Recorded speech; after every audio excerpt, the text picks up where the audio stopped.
O programa que você vai ver a seguir foi uma reportagem que superou os limites do nosso telejornal diário, o Hora da Notícia. A ideia inicial era cobrir as atividades da Quinzena do Negro, uma promoção da Secretaria de Cultura, Ciência e Tecnologia realizada na USP no mês passado.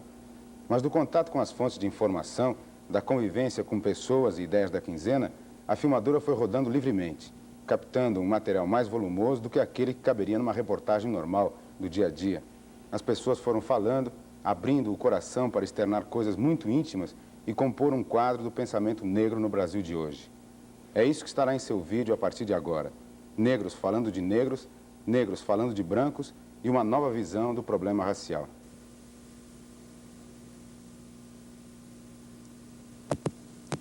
Quais foram os objetivos da Quinzena do Negro?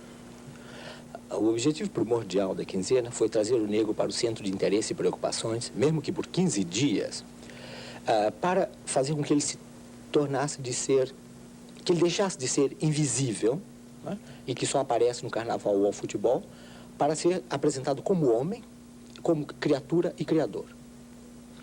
Como é que você desenvolveu a escolha dos temas e dos conferencistas? O que inspirou e o que está por trás, né, de toda essa ideia? Uma das primeiras razões seria trazer para o conhecimento público o que está se fazendo no Brasil ou fora do Brasil em torno de ciências sociais com relação à problemática racial. Enfim, o que a sociologia está fazendo em torno de uma sociologia de relações raciais. Um segundo aspecto também foi, junto a este aspecto, acabar com uma certa balcanização que existe no conhecimento. Quer dizer, o que se faz no Rio não se conhece aqui, o que se faz aqui não se conhece lá, muito menos na Bahia, muito menos em Belo Horizonte. Outra coisa que também me pareceu fundamental seria reunir um grupo de cientistas sociais negros que estão trabalhando na área e que são voltados especialmente para isto, com uma dupla finalidade: mostrar o trabalho que eles estão fazendo e, segundo, também apresentá-los, eu acho, com uma projeção positiva para o novo grupo de jovens que estão surgindo e que precisam ver negros em papéis que geralmente não lhes são atribuídos. A inspiração mais profunda foi também de fazer um trabalho para o negro e não sobre o negro, como é a maioria das conferências e estudos realizados, né? Sim, isso foi um aspecto fundamental que nós quisemos dar durante essa quinzena, porque geralmente os trabalhos são feitos sobre o negro, mas não se pensa em que esse trabalho pode ser apresentado e pode ser também usado de uma perspectiva prática do ponto de vista do próprio negro, não? Geralmente as pesquisas são feitas, mas sem pensar que essa pesquisa deve ser voltada para a experiência do negro atual, para seus problemas atuais, que ela tenha um cunho prático de servir ao negro. Geralmente serve mais ao cientista. Nesse sentido, o que foi, né, que balanço você apresentaria dessa Quinzena do Negro? Para que ela serviu exatamente? Eu acho que o balanço mais possível dessa quinzena é que veio provar a necessidade de se fazer um trabalho para. A quantidade de gente que apareceu e, sobretudo, a quantidade de gente negra interessada revela que esse grupo está precisando que se pense nele e se o estude e se faça trabalhos que incidam diante das suas problemáticas atuais, que não são nem conhecidas, nem pensadas e nem se pensa em elaborar alguma coisa para se estudar e sobretudo, para se discutir.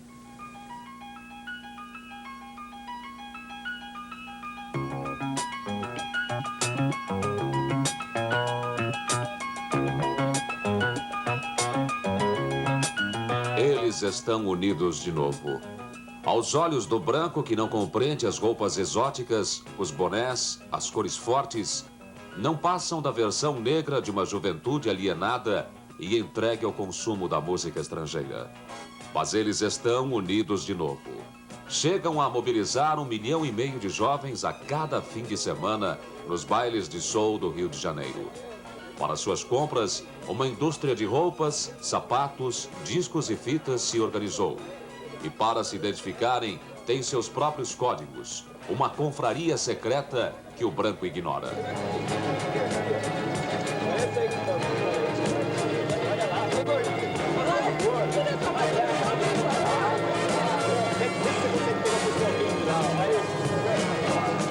Tadeu, como é que surgiu esse comprimento Black?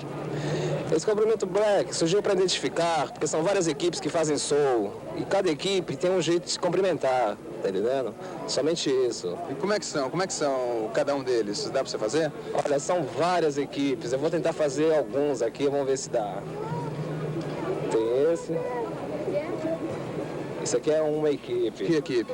Essa daqui é da equipe Zimbabwe. Agora tem esse aqui, Isso aqui da The Brother of Soul. Enfim, tem um monte. Se for ficar aqui a noite toda te mostrando como é que cumprimenta, muitas mesmo. E isso daí, as equipes de soul, elas definem, dividem o pessoal assim em grupos, em clãs, assim ou não? Não é. É mais ou menos uma coisa organizada. Por exemplo, quando uma equipe dá, as outras fazem parte como plateia, como público, tá entendendo? E assim é um rodízio. É uma organização assim, como de clube, mais ou menos? Exato, perfeitamente. É um negócio mais ou menos assim. Sim, eles estão unidos de novo. Não mais de cabelos esticados, cabelos tímidos de uma época que já passou.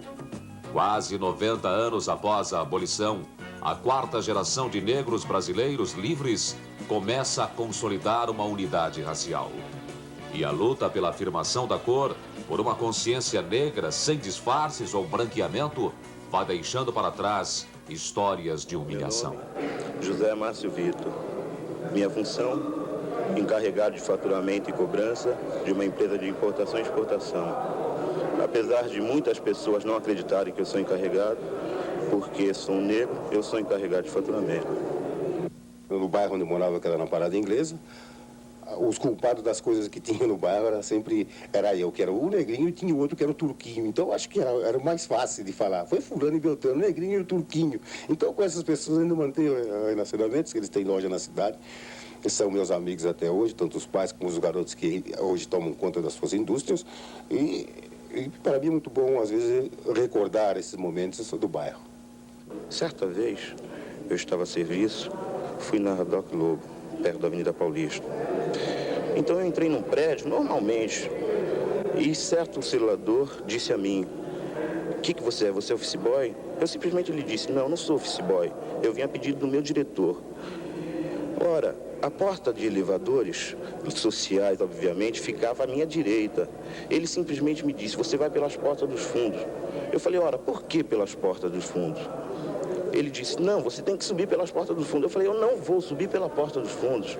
É porque eu sou um negro ou porque eu não estou de gravata, não estou de terno? Talvez seja porque eu sou um negro, mas eu não vou, eu vou pela porta de elevadores sociais." E realmente subi, entende? Então o que precisa ficar bem claro é que o racismo, ele acontece em primeiro plano sob todos os pontos de vista, entende? É na sociedade brasileira, é no trabalho, é polícia, é na atividade cultural sua, entende? O que, infelizmente, impossibilita o desenvolvimento cultural e a intelectualidade do negro. Canto aos Palmares, sem inveja de Virgílio, de Homero, de Camões. Porque o meu canto é o grito de uma raça em plena luta pela liberdade. O canto que Solano Trindade ergueu a Palmares, quantos negros poderiam hoje cantar? Não foram apenas a liberdade, a vida, as raízes que subtraíram aos trazidos da África. Roubaram-lhes também a história. Para negros e brancos brasileiros, a história de uma raça só foi contada quando seus caminhos se cruzaram com a raça dominante. E a ignorância do passado, para o negro, foi sempre uma sombra a confundir o presente.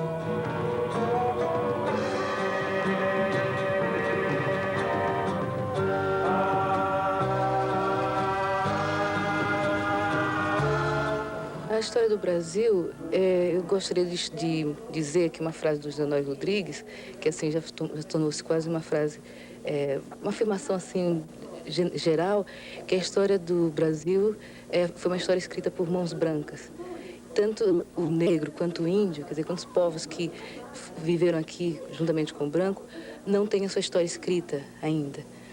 E isso é um problema muito sério, porque a gente frequenta universidades, frequenta escolas e não se tem uma visão correta do passado da gente, do passado do negro. Então ela não foi somente omissa, e foi mais terrível ainda, porque ela, na parte que ela não foi omissa, ela negligencia fatos muito importantes e deforma muito a história do negro. Quer dizer, tratando basicamente da escravidão e deixando de lado outras formas do negro viver no Brasil, como todo o processo de alforria que houve durante todos os 4 séculos de escravidão e principalmente com relação ao quilombo. A história do negro que o negro quer escrever, não mais serão louvadas as Chicas da Silva, de perucas louras e vestidos europeus, deslocadas no meio branco a que nunca poderiam pertencer.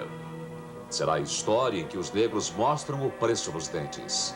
Mas também na liberdade dos quilombos, na aventura de construir uma sociedade livre para si. Basta de Chicas da Silva e bonequinhas do café.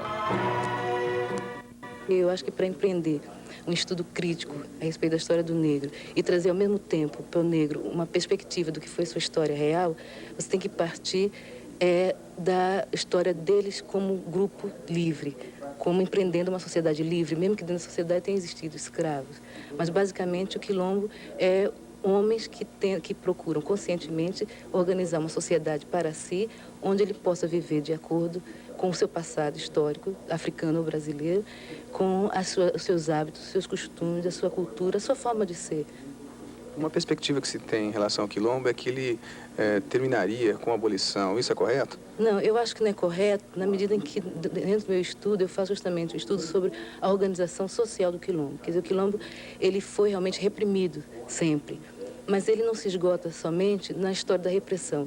Como a documentação que a gente tem, quer dizer, o negro não deixou nada escrito, foi o branco quem escreveu, então até eu mesmo, até nós negros, vamos ter que recorrer à documentação da polícia, das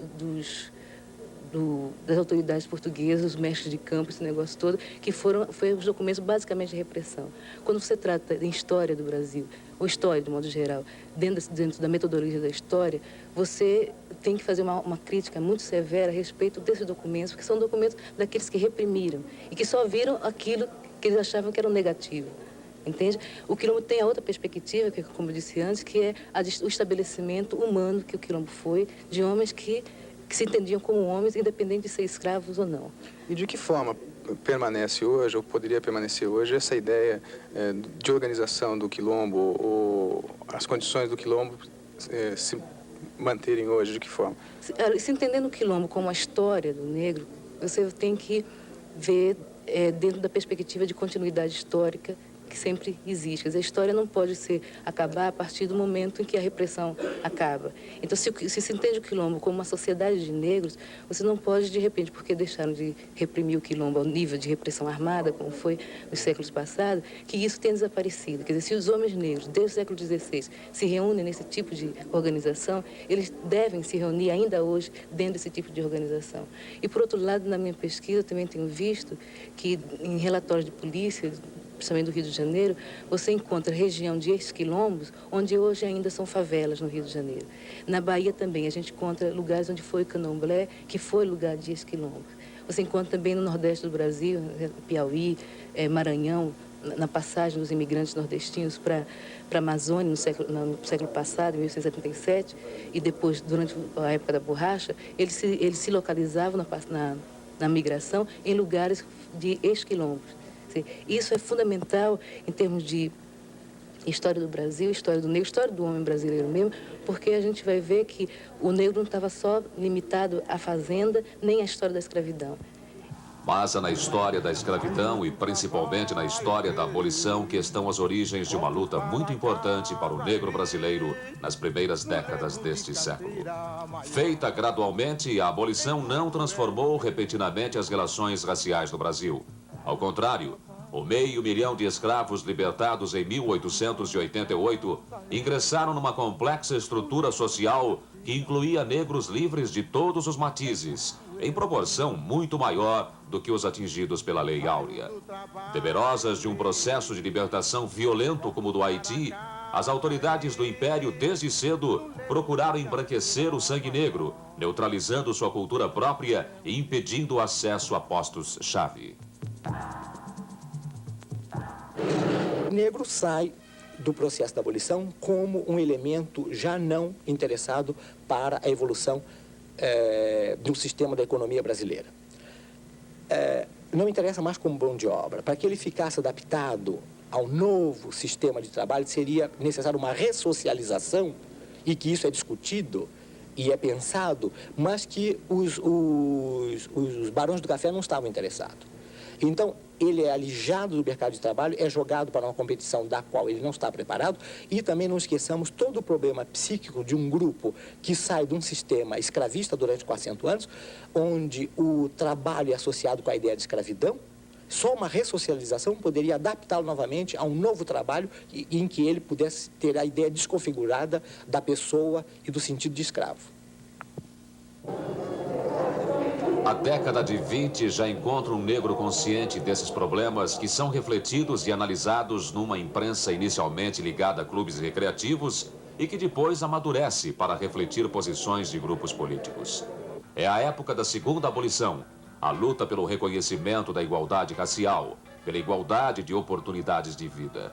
Confusa ideologicamente, radical a maior parte do tempo, essa imprensa vai colocar negros diante de seus problemas, de sua realidade de marginalizados sociais e vai ter grande importância até 1937, quando o Estado Novo fecha os partidos negros e os jornais são forçados a discutir a questão racial em novos termos.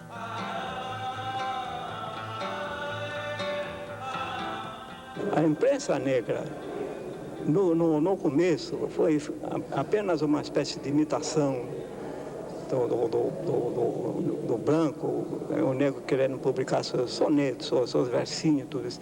Com o decorrer do tempo, foi tomando consciência e tornou-se uma coisa ideológica. E foi se começando a reivindicar direitos, né? Apontando a falha da abolição,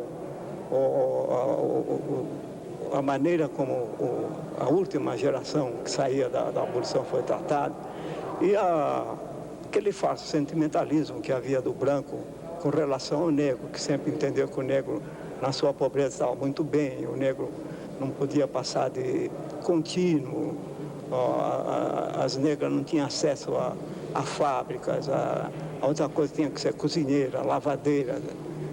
Então, o negro sentia tudo isso, mas não tinha coragem de se abrir. Então, a imprensa negra começou a denunciar essas coisas, mas não tinha projeção, porque ninguém levava a sério. O branco, no Brasil, com o seu falso sentimentalismo, vivia dizendo que o Brasil conseguiu resolver o problema negro de uma maneira diferente dos Estados Unidos, né? Que aqui é uma democracia racial, que não há coisa, mas na realidade existe, né, problema no Brasil com relação ao negro, que ainda vai ser mais tarde, talvez. O Brasil ainda vai se dar as voltas com isso, né? Pois hoje temos uma mocidade negra, mas a situação social, o estado de vida dessa mocidade de hoje, pouco ou nada difere da de ontem. O negro, a maior vítima dos tempos, continua dançando. Enquanto a mocidade de outras raças aflui às escolas, outras que não podendo ir por falta de meios materiais educam-se, estudam, estão sempre atentas, acompanhando a sociedade, a ciência que se desenvolve dia a dia com seus ribombos, as ideias em marcha, novos conflitos, o negro dança.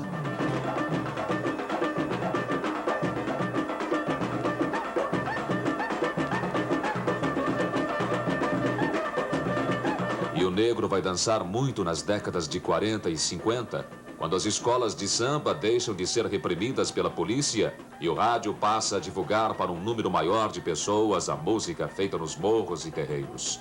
Os negros também vão jogar muito futebol nas centenas de campos de várzea do país, estimulados pelo profissionalismo que acena como carreiras brilhantes e muito dinheiro. Samba e futebol, nas duas maiores especialidades da expressão física do negro, nas duas atividades em que o negro, usando apenas o corpo, mostra inegável talento, a discriminação cede um pouco. Afinal, trata-se de usar o corpo e não a cabeça.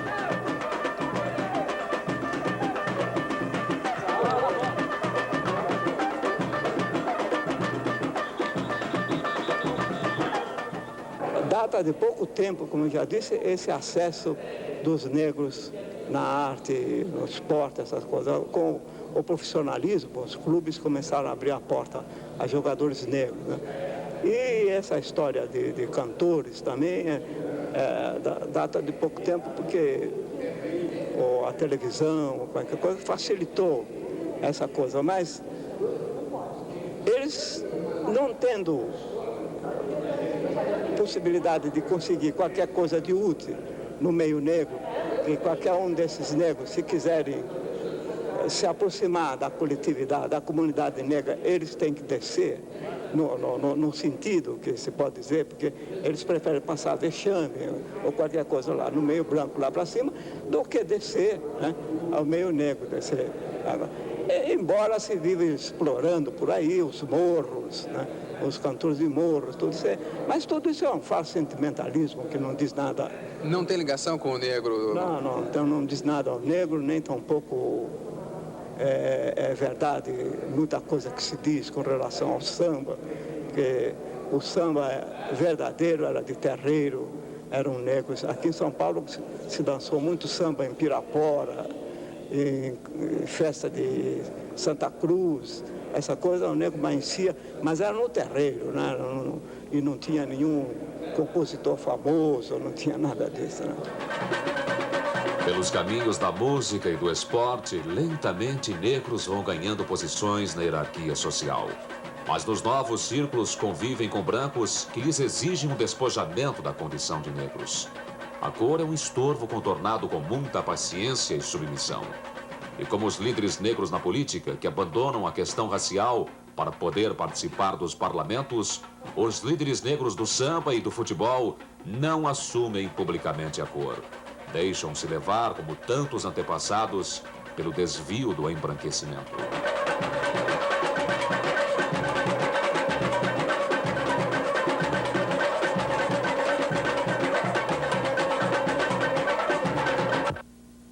Eu acho que o embranquecimento não faz acender nada. Deve ser uma forma de que o negro encontra de escapar ao seu nível crítico de consciência. Mudou alguma coisa o fato de você ter se transformado num jogador de futebol famoso? Não resta dúvida que mudou, sabe? Acho que todo mundo sabe que aqui no Brasil, apesar de por baixo do pano, existe o racismo, sabe? E o negro, dependendo do status, ele é muito aceito na sociedade, sabe? Eu acho que o jogador de futebol, de uma maneira geral, é aceito, o negro. Acho que eu tive mais sorte, ou a minha própria maneira de viver, eu nunca tive esse problema de racismo. Eu sempre procurei e procuro sempre agir dentro de uma disciplina, dentro do direito do homem, para que essas coisas não aconteçam. Eu creio que todos os rapazes de cor, toda a raça negra também, deverá compreender que a vida é assim mesmo. Um próprio branco, se vê na minha casa, se ele não se portar bem, logicamente eu não vou consentir que aquela pessoa volte à minha casa. O mesmo acontecendo eu indo na casa de uma pessoa, de um negro ou de um branco, eu não me portando bem, como foi o caso do Palmeiras, essa pessoa não vai falar, bom, o Djalma não entra mais na minha casa, então vou levar essa parte para a parte racial, não. Eu é que fiz com que aquela pessoa, ou aquele clube, ou aquela agremiação não me aceitasse conviver com as pessoas brancas. Eu é que fiz com que eu fosse rechaçado na próxima oportunidade que lá eu comparecesse. Portanto, eu acho que a pessoa agindo direito, tanto faz o negro com o branco, com o amarelo, com o verde, ele que faz o próprio ambiente.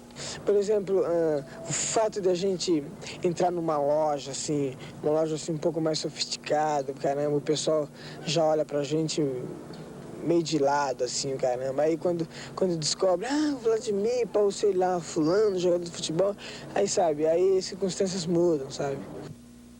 Tem lugares que o negro diz assim, eu não entro ali porque não entra pessoas de cor. Sim, entra, mas é aquele receio da pessoa, ou talvez também o próprio poder aquisitivo do negro que, das épocas remotas, para cá sempre foi um pouco mais baixo. Então, alguns rapazes, como foi o meu caso, de o negro não ter o dinheiro, a minha família não tem o dinheiro para mim continuar estudando. Então, nessa parte é difícil as pessoas verem alguns engenheiros de cor, professores, mas são coisas um pouco raras. Eu creio que daqui para frente, o próprio negro, com a sua experiência, com mais poder aquisitivo, com mais estudos, os seus filhos, como eu estou dando ao meu filho, a minha filha, aliás, terá para frente e não sofrerá o problema que sofreu. Pelo meio que eu convivi, sabe, sempre houve mais brancos que negros. Quer dizer, não foi por causa de um acesso meu, sabe? É que eu mudasse, que eventualmente mudasse. Eu acredito que isso aí depende muito das pessoas, sabe? Eu tenho amizade com muitos negros até hoje, sabe? Me dou muito bem, mas sei lá, umas circunstâncias.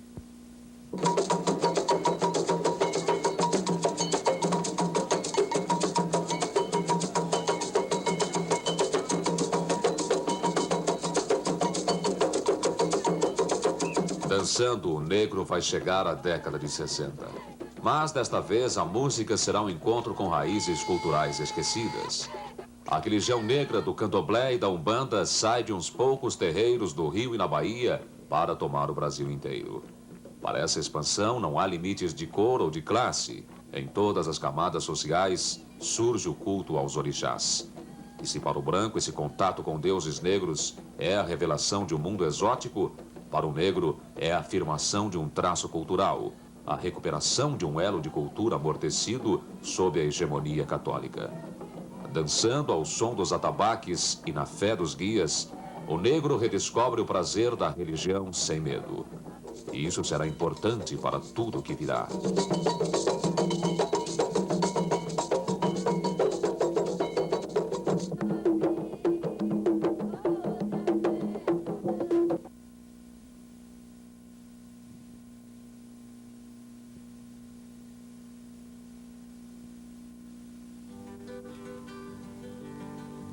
Meu pai grande, ainda me lembro, que saudade de você, dizendo eu já criei seu pai. Há muitos pretos que afirmam a existência de um pequeno preconceito em nossa terra. Não é verdade, patrícios de cor. Existem uns incultos e invejosos que sempre procuram obstruir a ascensão de alguns dos nossos homens de cor em benefício de seus candidatos. Para combater esses obstáculos, nós, os pretos, precisamos mandar educar nossos filhos, dando-lhes uma educação conforme nossa força. Dona Olinda, na sua família, quando a senhora era pequena, como é que era encarado esse problema do preconceito racial, do relacionamento com o branco? Como é que eles colocavam isso para vocês?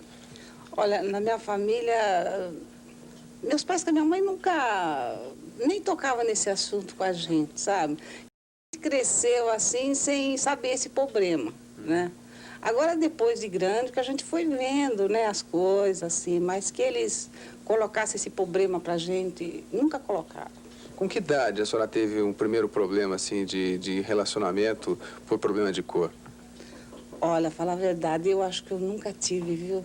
Não sei, eu me sinto assim, à vontade. Se eu estou no meio dos pretos, eu me sinto bem. Se eu estou no meio dos brancos, também eu me sinto bem. Quer dizer que acho que eu nunca tive problema. Seu Nofre? Bom, eu quando era pequeno, meu pai, minha mãe, eles quase não conversavam muito bem esse assunto. Bom, a gente sentia qualquer coisa, assim, no meio dos amigos, daqui, dali, a gente sentia alguma coisinha. Mas... O que, mais ou menos? O que acontecia? A gente sentia aquela amizade, um com o outro, tudo, mas parece que tinha uma coisinha meio diferente. E por isso a gente sempre, como diz, sempre cauteloso, com cuidado, né? Mas e vivendo assim mesmo, né? Como é que está o problema hoje, seu Nofre? Você acha que a coisa melhorou, piorou? Como é que está? Bom, hoje o negócio parece que melhorou um pouco, né? Mas mesmo assim parece que ainda tem qualquer coisinha. E por esse motivo, bom, para mim, acho que devido a ser meio popular, né? Sou músico profissional. Por esse motivo, parece que facilitou um bocadinho, né? Dona Olinda, o problema melhorou? Bom, para mim, eu acho que melhorou, sabe? Eu acho que no meu tempo de criança, a gente nunca notou isso, porque eu fui criada no sítio, quer dizer que completamente afastado dessas coisas, né? Por isso que a gente não notava nada. Mas para mim melhorou. E para as crianças, na educação delas, como é que o senhor está colocando o problema? O senhor está colocando a existência de problemas e forma assim de solucionar ou de melhorar a situação? Não, eu nunca coloquei esse problema para eles, sabe? Eu deixei eles ver sozinho, começaram a estudar, foram vendo na escola, agora já estão todos grandes, quer dizer que eles mesmos por si foram vendo. E eu nunca coloquei esse problema para eles. Adeluz, como é que é o problema de preconceito racial hoje? Você sente alguma coisa? Bom, um pouquinho, não sinto muito, mas dá pra gente, né? Sente como? Na escola? É, na escola, principalmente na escola. Assim, com as amizades, separação, separa, em tudo. E como é que acontece isso? O que acontece exatamente? Bom, assim, eu não sei assim como explicar, certo? Mas só que tem um pouco, assim, de separação. Assim, na amizade, bom em tudo, até na classe, esse negócio de turminha, tudo tem um pouquinho de separação. Você tem preocupação com esse problema? Eu não me preocupo com isso. Por quê? Porque pra mim tanto faz. Bom, pra mim não faz falta ter muita amizade ou não. Sim. Certo? Então, pra mim, eu não me importo com isso. Hamilton, você acredita que tenha mudado o problema de preconceito racial da época dos seus pais para a sua época? Olha, acontece o seguinte, eu acho que aumentou um pouquinho, percebe? Na época do meu pai, por exemplo, minha mãe, ela morou na roça, né? Então é um lugar onde, por exemplo, não existe motivo para existir preconceito, mesmo porque não existe competição no mercado de trabalho, nada disso, percebe? Agora, a gente, em menor número, mas a gente foi para a escola, né? Então, na medida que a gente vai para a escola e tenta levar uma imagem de negro, a gente é meio barrado na sociedade, na escola, em todo lugar.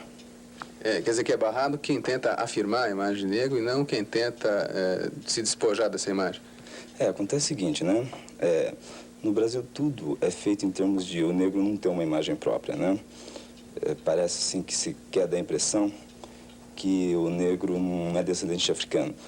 Então se tenta fazer com que a gente esqueça a religião, um monte de coisa. Mas na medida, por exemplo, que você se afirma como um filho de santo, por exemplo, dentro de uma escola, de uma faculdade, então você percebe assim alguma pressão do pessoal, entendeu? Ou você diz que tem uma consciência de negro e pretende viver, ser negro, se sentir negro, aí então já existe o branco se segura e começa a te agredir de uma forma assim, não direta, mas sutil pelo menos. O problema racial que você vive hoje é o mesmo que seus pais, seus avós viveram? Ele é, e muito pior, apesar de muitas pessoas não saberem disso, entende? O negro hoje em dia está desenvolvendo os esforços para saber o que aconteceu mesmo na época da escravidão, entende? E procurar decifrar os fatos para os negros que vêm nascendo. Comunidade mínima de reunião e aglutinação de negros, a família teve papel fundamental no processo de afirmação racial.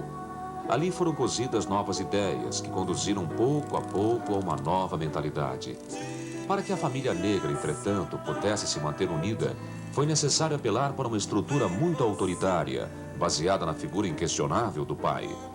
Segundo a antropóloga Irene Barbosa, da Universidade de Campinas, que estudou um grupo de famílias negras daquela região, a estrutura autoritária levou ainda a uma educação bastante repressiva das crianças. A elas foi ensinado que o problema racial deve ser resolvido através de um esforço de superação permanente do negro. Ainda que esse não seja o padrão da família negra, é certo que as novas gerações passaram a ter uma nova visão da questão racial.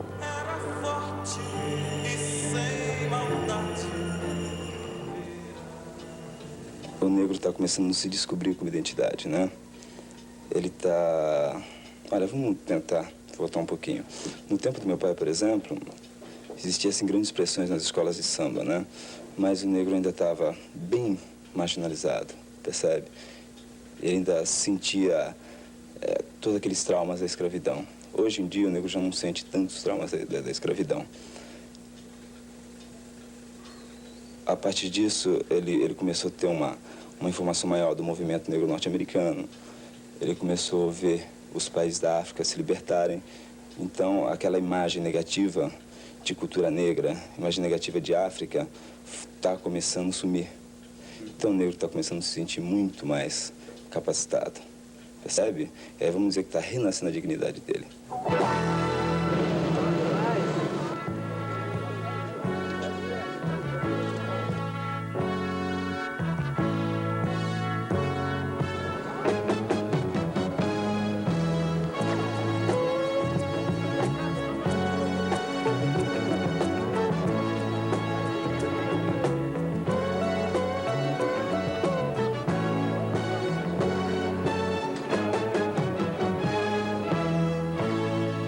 Me chamo Nelson, trabalho na Rede Tupi de Televisão, sou auxiliar de programação de televisão.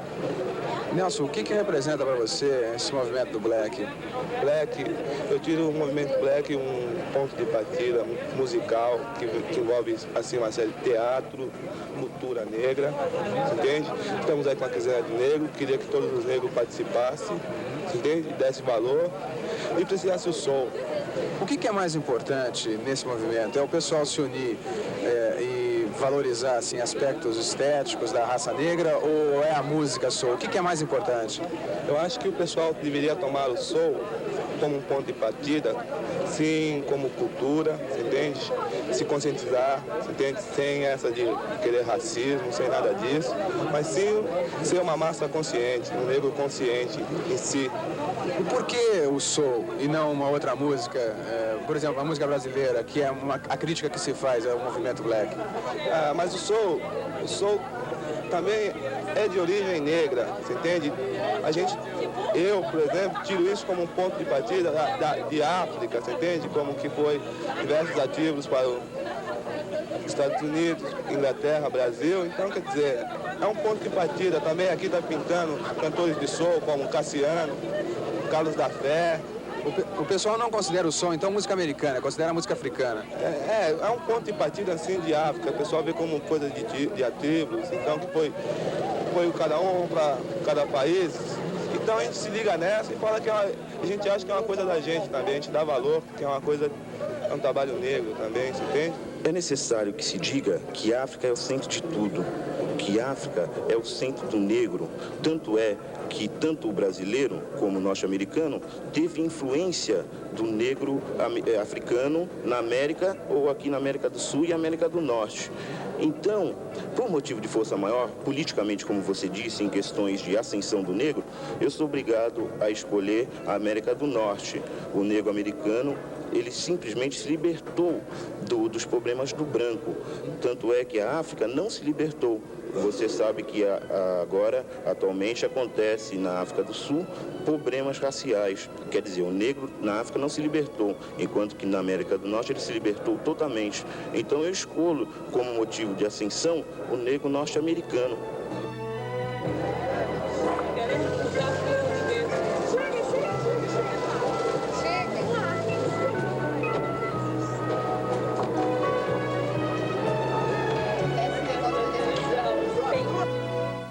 Que o pessoal não está sendo autêntico, sabe?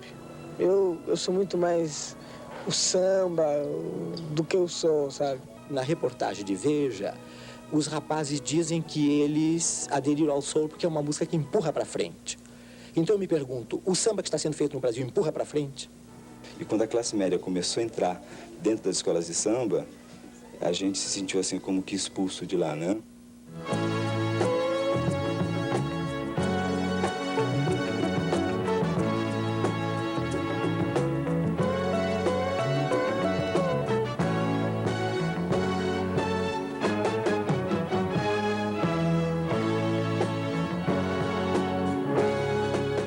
O soul não é movimento, é uma época que a juventude negra resolveu dançar uma música diferente. Eu acho que esses movimentos não são movimentos isolados. Se você quiser historicamente ver a busca de identidade do negro num contexto universal, a partir da sua experiência nas Américas, e particularmente no Brasil, na biblioteca, aliás, não na biblioteca, na Pinacoteca do Estado, atualmente na exposição A Imprensa Negra em São Paulo, você pode ver a importância que teve para os movimentos sociais e políticos de São Paulo o movimento do Marcus Garvey, nos Estados Unidos, na década de 20.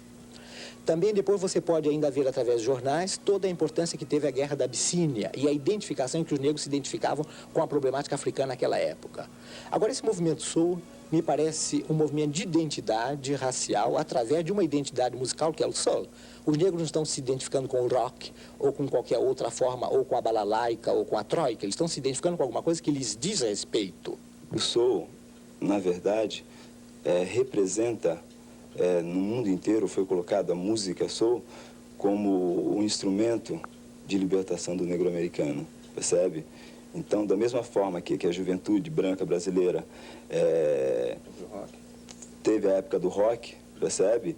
Mostrando nisso tudo a sua revolta contra o seu pai, o negro, dentro do soul, ele demonstra a revolta dele contra a miséria da escola de samba, a imagem que ele tem de miséria da escola de samba, e pega o soul, que tem toda aquela imagem assim de negros bonitos e negros bem vestidos, percebe?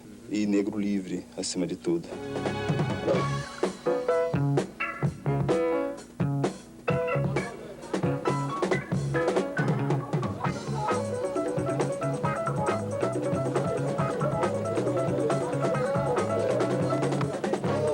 A minha geração não entende bem, né, o que os jovens de hoje, né, porque a maioria da mocidade de hoje estão muito entusiasmados com o que está acontecendo na África, né?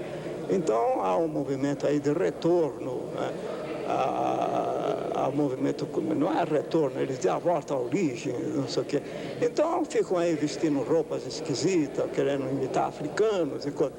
Mas no meu tempo, né, só houve um grande líder negro que era da Jamaica, chamou-se Marcus Garvey, né, que queria fazer um império negro. Este trabalhou muito para isso aí, acabou na miséria e os brancos derrotaram, né? Porque...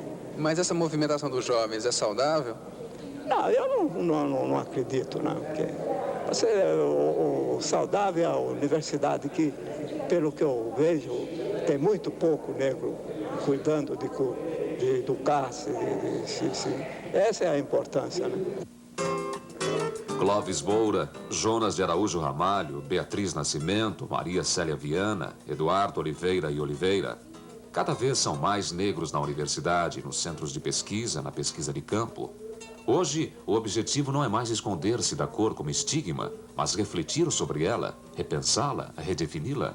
No front da cultura acadêmica, uma ciência negra voltada para o negro numa dimensão prática, objetiva, é o embrião de uma futura escola de relações raciais. O negro, então, caminha para a consolidação de um conhecimento de si próprio. E o branco nesse processo? Que papel está destinado a ele? Olha, eu acho que na medida em que o negro caminha, como você diz, para a consolidação de um conhecimento de si próprio, eu acho que na medida em que ele consolida este conhecimento, eu acho que ele vai poder fazer um bom trabalho, que é um trabalho não só de educar-se, como também educar o branco. Que eu acho que é preciso que nós, brancos e negros, nos eduquemos juntos para conhecer, afinal de contas, a nossa história e essa parte da história, que é a história do negro, que até hoje tem sido relegada a segundo plano. E eu acho que tem sido relegada porque nós, que fomos os feitores dessa história, não tínhamos ainda tido condições de querer revelá-la. Eu conheço um grito de angústia, e eu posso escrever este grito de angústia, e eu posso berrar este grito de angústia. Quero ouvir. Sou um negro, Senhor. Sou um negro. Eu quero ser um negro, simplesmente, irmão. Eu quero transar a minha, eu quero andar de trança, quero desenvolver o que eu tenho na minha mente, quero transmitir cultura aos meus irmãos, entende? Então, em qualquer lugar que eu entrar, eu quero ser bem atendido, eu não quero ser humilhado, eu quero simplesmente ser um negro e assumir com a minha condição de negro e espero que meus irmãos assumam também como estão assumindo. Eu já estou com o pé nessa estrada, qualquer dia a gente se vê, sei que nada será como antes amanhã.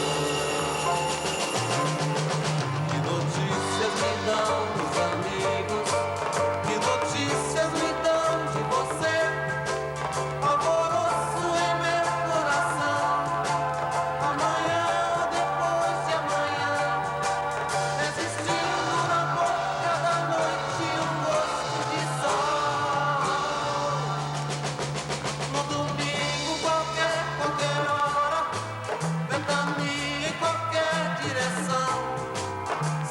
estrada